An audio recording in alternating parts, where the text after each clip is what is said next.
ब्रह्ममुरारिसुरार्चितलिङ्गं निर्मलभासितशोभितलिङ्गम्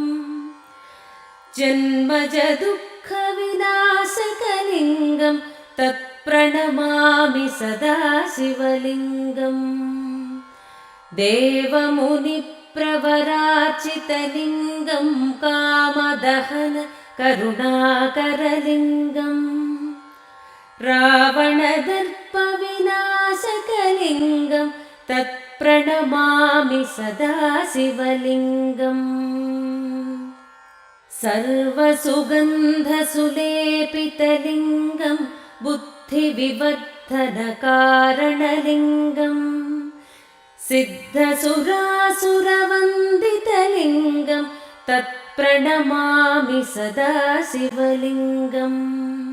कनकमहामणिभूषितलिङ्गं फणिपतिवेष्टितशोभितलिङ्गम्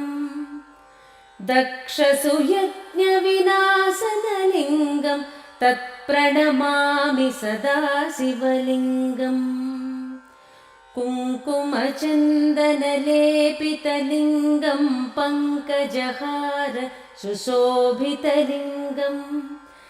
सञ्चितपापविनाशनलिङ्गं तत्प्रणमामि सदा शिवलिङ्गम्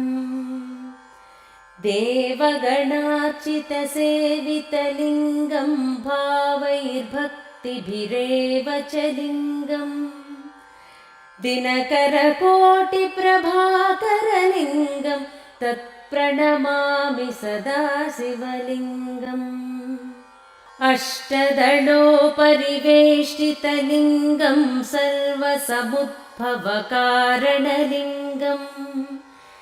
अष्टदरिद्रविनाशनलिङ्गं तत्प्रणमामि सदा शिवलिङ्गम्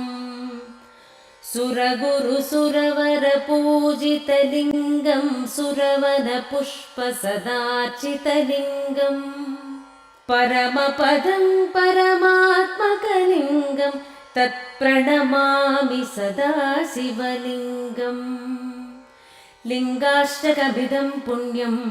यः पठेन् शिवसन्निधौ शिवलोकमवाप्नोति शिवेन सह मोदते।